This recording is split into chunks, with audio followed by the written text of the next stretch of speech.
जिल्ह्याच्या तुमसर येथील नाका डोंगरी येथे शिवसेना उद्धव ठाकरे गटाच्या वतीने आज आंदोलन झाले असून तुमसर ते कटंगी राज्यमार्ग नाका डोंगरी ते राजापूर गावाच्या माध्यमाचे अर्धवट राहिलेले बांधकाम तसेच बावनथडी नदीवरील पूल नव्याने त्वरित बांधकाम करण्यात यावे व संजय गांधी श्रावणबाळ निराधार योजनेच्या लाभार्थ्यांना पैसे तात्काळ उपलब्ध करून द्यावे।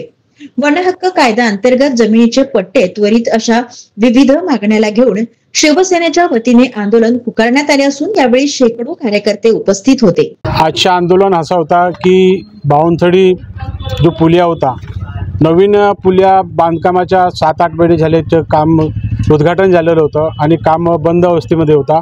त्याकरिता आमची मागणी होती की तात्काळ लवकर त्वरित सुरू करा म्हणून आश्वासन ते लिखित देत आहेत आपल्याला ठेकेदार वगैरे आणि त्या विभागाकडून आपले जे लिखित मागितलं आम्ही की तुम्ही किती दिवसामध्ये सुरू करा।